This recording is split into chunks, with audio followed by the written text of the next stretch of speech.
The Muse's Tragedy, a short story by Edith Wharton. Danyers afterwards liked to fancy that he had recognized Mrs. Anerton at once, but that, of course, was absurd, since he had seen no portrait of her. She affected a strict anonymity, refusing even her photograph to the most privileged, and from Mrs. Memorall, whom he revered and cultivated as her friend, he had extracted but the one impressionist phrase, "Oh, well, she's like one of those old prints where the lines have the value of color." He was almost certain, at all events, that he had been thinking of Mrs. Anerton as he sat over his breakfast in the empty hotel restaurant, and that, looking up on the approach of the lady who seated herself at the table near the window, he had said to himself, "That might be she." Ever since his Harvard days, he was still young enough to think of them as immensely remote. Danyers had dreamed of Mrs. Anerton, the Sylvia of Vincent Rendle's immortal sonnet cycle, the Mrs. A of the Life and Letters. Her name was enshrined in some of the noblest English verse of the 19th century, and of all past or future centuries, as Danyers, from the standpoint of a maturer judgment, still believed. The first reading of certain poems, of the Antinous, the Pia Ptolemy, the Sonnets to Sylvia, had been epochs in Danyers' growth, and the verse seemed to gain in mellowness, in amplitude, in meaning as one brought to its interpretation more experience of life, a finer emotional sense. Where in his boyhood he had felt only the perfect, the almost austere beauty of form, the subtle interplay of vowel sounds, the rush and fullness of lyric emotion, he now thrilled to the close-packed significance of each line, the elusiveness of each word.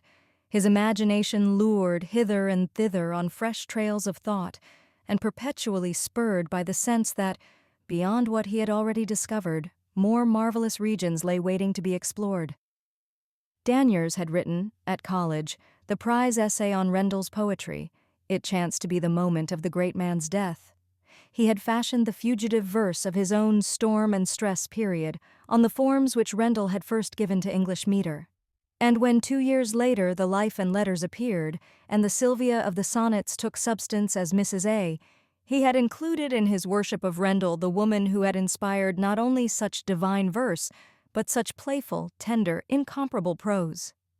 Danyers never forgot the day when Mrs. Memorall happened to mention that she knew Mrs. Anerton.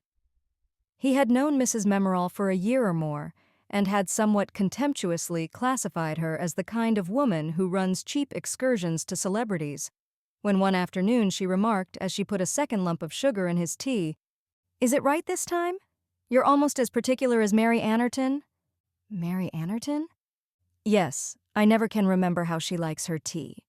Either it's lemon with sugar, or lemon without sugar, or cream without either, and whichever it is must be put into the cup before the tea is poured in.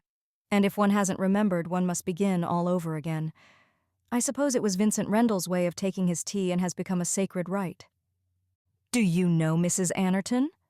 cried Danyers, disturbed by this careless familiarity with the habits of his divinity. "And did I once see Shelley plain?" "Mercy, yes.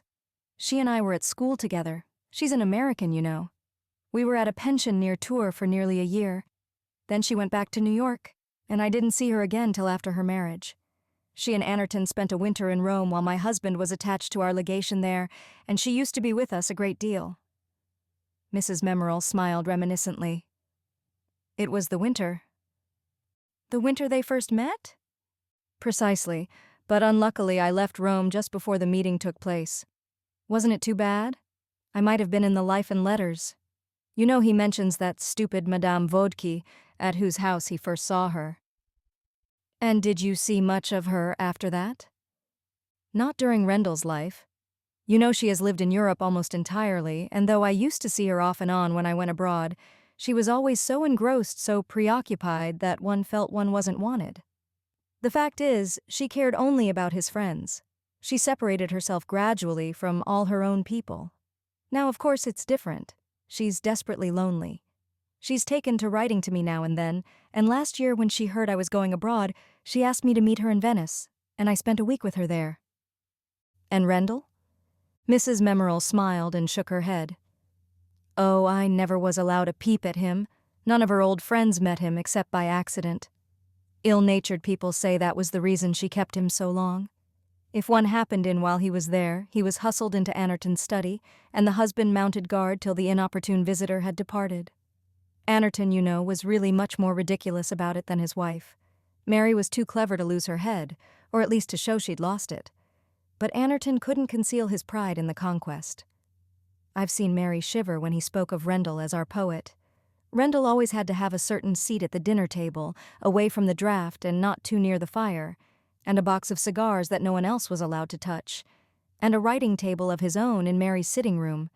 And Anerton was always telling one of the great man's idiosyncrasies, how he never would cut the ends of his cigars, though Anerton himself had given him a gold cutter set with a star sapphire, and how untidy his writing table was, and how the housemaid had orders always to bring the waste-paper basket to her mistress before emptying it, lest some immortal verse should be thrown into the dustbin. The Anertons never separated, did they? Separated? Bless you, no. He never would have left Rendell. And besides, he was very fond of his wife. And she? Oh, she saw he was the kind of man who was fated to make himself ridiculous, and she never interfered with his natural tendencies. From Mrs. Memorall, Danyers further learned that Mrs. Anerton, whose husband had died some years before her poet, now divided her life between Rome, where she had a small apartment, and England, where she occasionally went to stay with those of her friends who had been Rendell's. She had been engaged, for some time after his death, in editing some juvenilia which he had bequeathed to her care. But that task being accomplished, she had been left without definite occupation, and Mrs. Memorall, on the occasion of their last meeting, had found her listless and out of spirits. She misses him too much. Her life is too empty. I told her so. I told her she ought to marry. Oh. Why not, pray? She's a young woman still, what many people would call young, Mrs. Memorall interjected, with a parenthetic glance at the mirror. Why not accept the inevitable and begin over again? All the king's horses and all the king's men won't bring Rendell to life, and besides, she didn't marry him when she had the chance. Danyers winced slightly at this rude fingering of his idol. Was it possible that Mrs. Memorall did not see what an anticlimax such a marriage would have been? Fancy Rendell making an honest woman of Sylvia, for so society would have viewed it. How such a reparation would have vulgarized their past. It would have been like restoring a masterpiece. And how exquisite must have been the perceptions of the woman who, in defiance of appearances, and perhaps of her own secret inclination, chose to go down to posterity as Sylvia rather than as Mrs. Vincent Rendell. Mrs. Memorall, from this day forth, acquired an interest in Danyers' eyes. She was like a volume of unindexed and discursive memoirs, through which he patiently plodded in the hope of finding embedded amid layers of dusty twaddle some precious allusion to the subject of his thought. When, some months later, he brought out his first slim volume, in which the remodeled college essay on Rendell figured among a dozen, somewhat overstudied appreciations, he offered a copy to Mrs. Memorall, who surprised him the next time they met with the announcement that she had sent the book to Mrs. Anerton. Mrs. Anerton in due time wrote to thank her friend. Danyers was privileged to read the few lines in which, in terms that suggested the habit of acknowledging similar tributes, she spoke of the author's feeling and insight and was so glad of the opportunity, etc. He went away disappointed, without clearly knowing what else he had expected. The following spring, when he went abroad, Mrs. Memorall offered him letters to everybody, from the Archbishop of Canterbury to Louise Michel. She did not include Mrs. Anerton, however, and Danyers knew from a previous conversation that Sylvia objected to people who brought letters. He knew also that she traveled during the summer and was unlikely to return to Rome before the term of his holiday should be reached, and the hope of meeting her was not included among his anticipations. The lady whose entrance broke upon his solitary repast in the restaurant of the Hotel Villa d'Este had seated herself in such a way that her profile was detached against the window, and thus viewed, her domed forehead, small arched nose, and fastidious lips suggested a silhouette of Marie Antoinette. In the lady's dress and movements, in the very turn of her wrist as she poured out her coffee, Danyers thought he detected the same fastidiousness, the same air of tacitly excluding the obvious and unexceptional. Here was a woman who had been much bored and keenly interested. The waiter brought her a sacolo, and as she bent above it, Danyers noticed that the hair rolled back from her forehead was turning gray, but her figure was straight and slender, and she had the invaluable gift of a girlish back. The rush of Anglo-Saxon travel had not set toward the lakes, and with the exception of an Italian family or two and a humpbacked youth with an abbé, Danyers and the lady had the marble halls of the Villa d'Este to themselves. When he returned from his morning ramble among the hills, he saw her sitting at one of the little tables at the edge of the lake. She was writing, and a heap of books and newspapers lay on the table at her side. That evening they met again in the garden. He had strolled out to smoke a last cigarette before dinner, and under the black vaulting of ilexes near the steps leading down to the boat landing, he found her leaning on the parapet above the lake. At the sound of his approach, she turned and looked at him. She had thrown a black lace scarf over her head, and in this somber setting her face seemed thin and unhappy. He remembered afterwards that her eyes, as they met his, expressed not so much sorrow as profound discontent. To his surprise, she stepped toward him with a detaining gesture. "Mr. Lewis Danyers, I believe?" He bowed. "I am Mrs. Anerton. I saw your name on the visitors list and wished to thank you for an essay on Mr. Rendell's poetry, or rather to tell you how much I appreciated it. The book was sent to me last winter by Mrs. Memorial." She spoke in even melancholy tones, as though the habit of perfunctory utterance had robbed her voice of more spontaneous accents. But her smile was charming. They sat down on a stone bench under the ilexes, and she told him how much pleasure his essay had given her. She thought it the best in the book. She was sure he had put more of himself into it than into any other. Was she not right in conjecturing that he had been very deeply influenced by Mr. Rendell's poetry? Pour comprendre il faut aimer, and it seemed to her that in some ways he had penetrated the poet's inner meaning more completely than any other critic. There were certain problems, of course, that he had left untouched, certain aspects of that many-sided mind that he had perhaps failed to seize. "But then you are young," she concluded gently, "and one could not wish you as yet the experience that a fuller understanding would imply." 2. She stayed a month at Villa d'Este, and Danyers was with her daily. She showed an unaffected pleasure in his society, a pleasure so obviously founded on their common veneration of Rendell that the young man could enjoy it without fear of fatuity.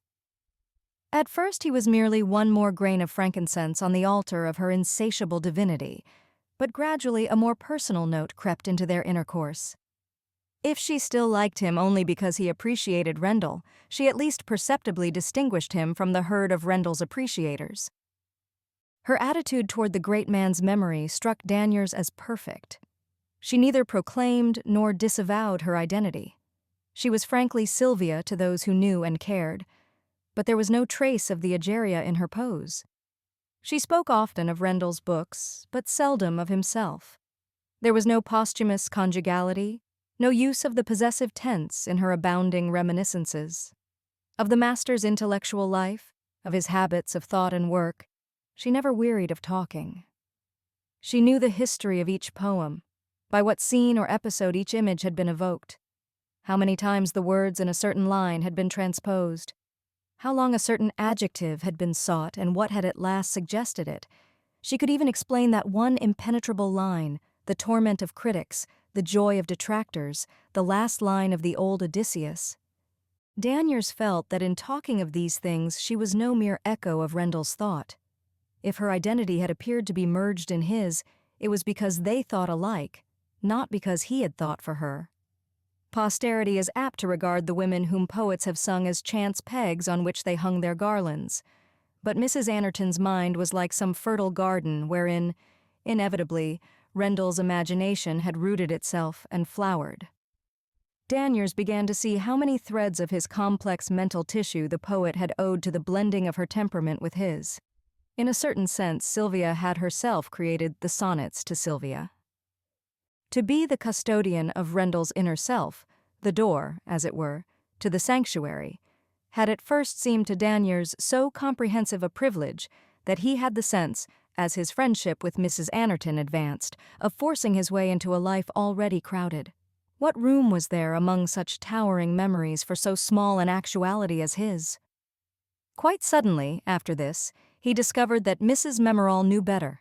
His fortunate friend was bored as well as lonely. "You have had more than any other woman," he had exclaimed to her one day, and her smile flashed a derisive light on his blunder. Fool that he was, not to have seen that she had not had enough. That she was young still? Do years count? Tender, human, a woman. That the living have need of the living. After that, when they climbed the alleys of the hanging park, resting in one of the little ruined temples, or watching, through a ripple of foliage, the remote blue flash of the lake, they did not always talk of Rendell or of literature. She encouraged Danyers to speak of himself, to confide his ambitions to her. She asked him the questions which are the wise woman's substitute for advice. "You must write," she said, administering the most exquisite flattery that human lips could give. Of course he meant to write. Why not to do something great in his turn? His best, at least, with the resolve, at the outset, that his best should be the best. Nothing less seemed possible with that mandate in his ears. How she had divined him, lifted and disentangled his groping ambitions, laid the awakening touch on his spirit with her creative, "Let there be light."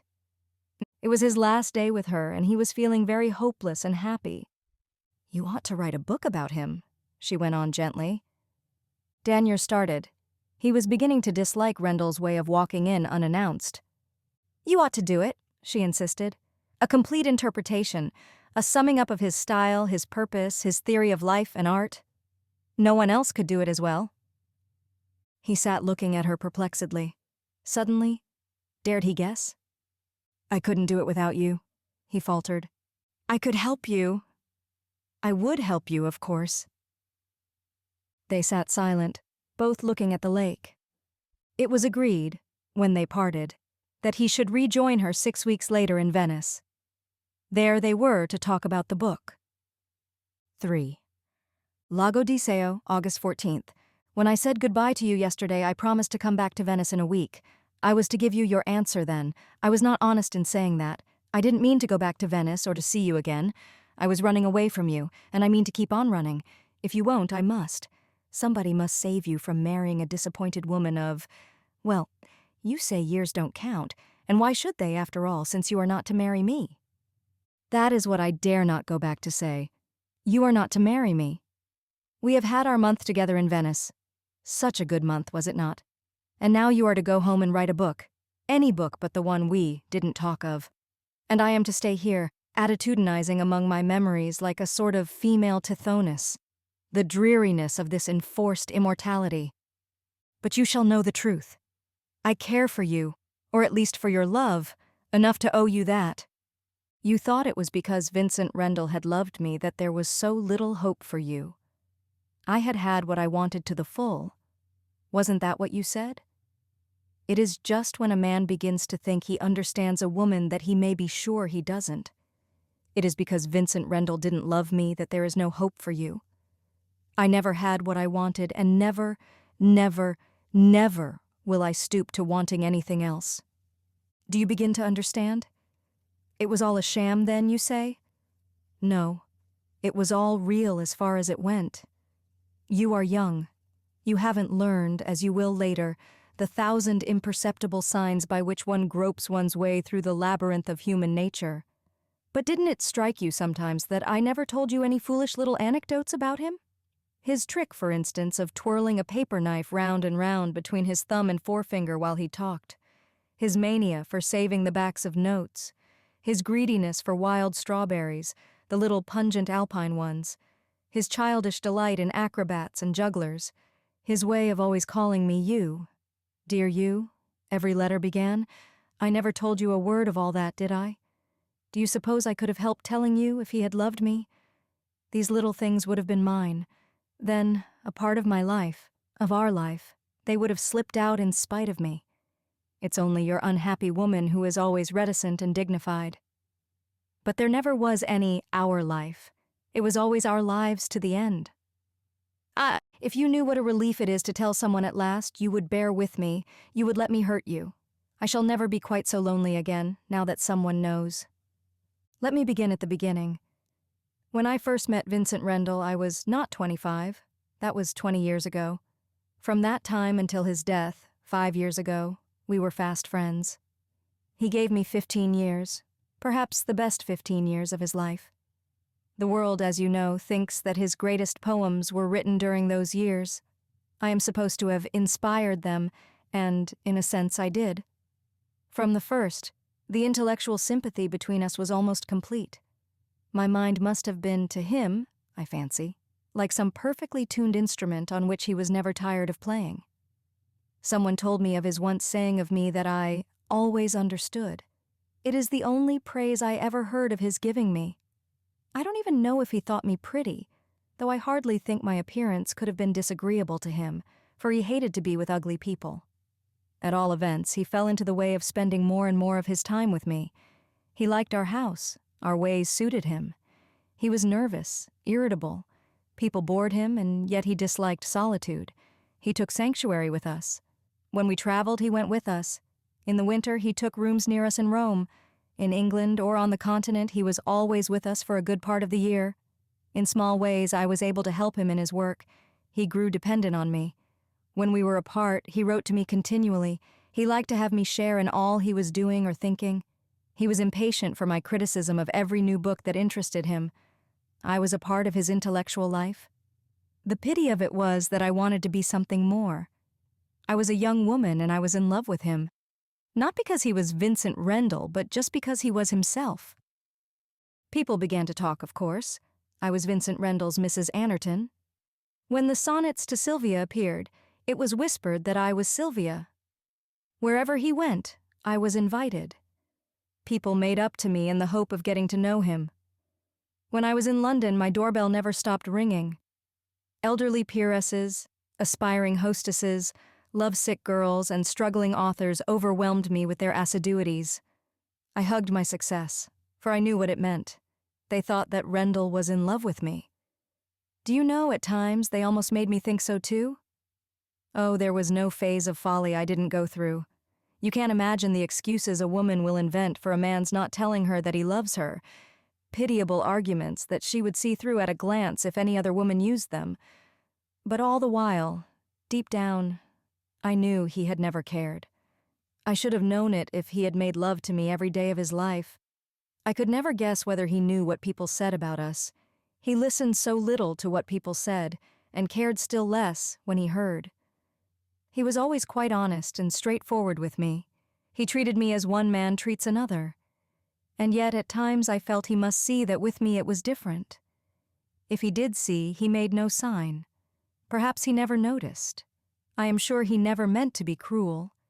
He had never made love to me. It was no fault of his if I wanted more than he could give me. The sonnets to Sylvia, you say? But what are they? A cosmic philosophy, not a love poem, addressed to woman, not to a woman. But then the letters? Ah, the letters. Well, I'll make a clean breast of it. You have noticed the breaks in the letters here and there, just as they seem to be on the point of growing a little warmer. The critics, you may remember, praised the editor for his commendable delicacy and good taste, so rare in these days, in omitting from the correspondence all personal allusions, all those details in times which should be kept sacred from the public gaze. They referred, of course, to the asterisks in the letters to Mrs. A. Those letters I myself prepared for publication. That is to say, I copied them out for the editor, and every now and then I put in a line of asterisks to make it appear that something had been left out. You understand? The asterisks were a sham. There was nothing to leave out. No one but a woman could understand what I went through during those years, the moments of revolt when I felt I must break away from it all, fling the truth in his face and never see him again. The inevitable reaction when not to see him seemed the one unendurable thing, and I trembled lest a look or word of mine should disturb the poise of our friendship. The silly days when I hugged the delusion that he must love me, since everybody thought he did. The long periods of numbness when I didn't seem to care whether he loved me or not. Between these wretched days came others when our intellectual accord was so perfect that I forgot everything else in the joy of feeling myself lifted up on the wings of his thought. Sometimes then the heavens seemed to be opened. All this time he was so dear a friend. He had the genius of friendship, and he spent it all on me. Yes, you were right when you said that I have had more than any other woman. Il faut de l'adresse pour aimer, Pascal says. And I was so quiet, so cheerful, so frankly affectionate with him that in all those years I am almost sure I never bored him. Could I have hoped as much if he had loved me? No. You mustn't think of him, though, as having been tied to my skirts. He came and went as he pleased, and so did his fancies. There was a girl once, I am telling you everything, a lovely being who called his poetry deep and gave him Lucille on his birthday. He followed her to Switzerland one summer, and all the time that he was dangling after her, a little too conspicuously, I always thought, for a great man, he was writing to me about his theory of vowel combinations, or was it his experiments in English hexameter? The letters were dated from the very places where I knew they went and sat by waterfalls together, and he thought out adjectives for her hair. He talked to me about it quite frankly afterwards. She was perfectly beautiful, and it had been a pure delight to watch her. But she would talk, and her mind, he said, was all elbows. And yet, the next year when her marriage was announced, he went away alone, quite suddenly, and it was just afterwards that he published Love's Viaticum. Men are queer. After my husband died, I am putting things crudely, you see, I had a return of hope. It was because he loved me, I argued, that he had never spoken. Because he had always hoped someday to make me his wife, because he wanted to spare me the reproach. Rubbish. I knew well enough in my heart of hearts that my one chance lay in the force of habit. He had grown used to me. He was no longer young. He dreaded new people and new ways. Il avait pris son pli. Would it not be easier to marry me? I don't believe he ever thought of it. He wrote me what people call a beautiful letter. He was kind, considerate, decently commiserating. Then, after a few weeks, he slipped into his old way of coming in every afternoon, and our interminable talks began again just where they had left off. I heard later that people thought I had shown such good taste in not marrying him. So we jogged on for 5 years longer. Perhaps they were the best years, for I had given up hoping. Then he died. After his death, this is curious, there came to me a kind of mirage of love. All the books and articles written about him, all the reviews of the life, and were full of discreet allusions to Sylvia. I became again the Mrs. Anerton of the glorious days. Sentimental girls and dear lads like you turned pink when somebody whispered, "That was Sylvia you were talking to." Idiots begged for my autograph. Publishers urged me to write my reminiscences of him. Critics consulted me about the reading of doubtful lines. And I knew that to all these people, I was the woman Vincent Rendle had loved. After a while, that fire went out too, and I was left alone with my past. Alone, quite alone, for he had never really been with me. The intellectual union counted for nothing now. It had been soul to soul, but never hand in hand, and there were no little things to remember him by. Then there set in a kind of Arctic winter. I crawled into myself as into a snow hut. I hated my solitude, and yet dreaded anyone who disturbed it. That phase, of course, passed like the others. I took up life again, and began to read the papers and consider the cut of my gowns. But there was one question that I could not be rid of, that haunted me night and day. Why had he never loved me? Why had I been so much to him and no more? Was I so ugly, so essentially unlovable, that though a man might cherish me as his mind's comrade, he could not care for me as a woman? I can't tell you how that question tortured me. It became an obsession. My poor friend, do you begin to see? I had to find out what some other man thought of me. Don't be too hard on me. Listen first. Consider. When I first met Vincent Rendle, I was a young woman who had married early and led the quietest kind of life. I had had no experiences. From the hour of our first meeting to the day of his death, I never looked at any other man, and never noticed whether any other man looked at me. When he died 5 years ago, I knew the extent of my powers no more than a baby. Was it too late to find out? Should I never know why? Forgive me, forgive me. You are so young. It will be an episode, a mere document to you so soon. And besides, it wasn't as deliberate, as cold-blooded as these disjointed lines have made it appear. I didn't plan it, like a woman in a book. Life is so much more complex than any rendering of it can be. I liked you from the first. I was drawn to you. You must have seen that. I wanted you to like me. It was not a mere psychological experiment. And yet, in a sense, it was that, too. I must be honest. I had to have an answer to that question. It was a ghost that had to be laid. At first I was afraid, oh, so much afraid, that you cared for me only because I was Sylvia, that you loved me because you thought Rendell had loved me. I began to think there was no escaping my destiny. How happy I was when I discovered that you were growing jealous of my past, that you actually hated Rendell. My heart beat like a girl's when you told me you meant to follow me to Venice. After our parting at Villa d'Este, my old doubts reasserted themselves. What did I know of your feeling for me, after all? Were you capable of analyzing it yourself? Was it not likely to be 2/3 vanity and curiosity, and 1/3 literary sentimentality? You might easily fancy that you cared for Mary Anerton when you were really in love with Sylvia. The heart is such a hypocrite. Or you might be more calculating than I had supposed. Perhaps it was you who had been flattering my vanity in the hope, the pardonable hope, of turning me, after a decent interval, into a pretty little essay with a margin. When you arrived in Venice and we met again, do you remember the music on the lagoon that evening from my balcony? I was so afraid you would begin to talk about the book. The book, you remember, was your ostensible reason for coming. You never spoke of it, and I soon saw your one fear was I might do so, might remind you of your object in being with me. Then I knew you cared for me. Yes, at that moment really cared. We never mentioned the book once, did we, during that month in Venice? I have read my letter over, and now I wish that I had said this to you instead of writing it. I could have felt my way then, watching your face and seeing if you understood. But no, I could not go back to Venice, and I could not tell you, though I tried, while we were there together. I couldn't spoil that month. My 1 month. It was so good for once in my life to get away from literature. You will be angry with me at first, but alas, not for long. What I have done would have been cruel if I had been a younger woman. As it is, the experiment will hurt no one but myself. And it will hurt me horribly, as much as in your first anger you may perhaps wish, because it has shown me, for the first time, all that I have missed.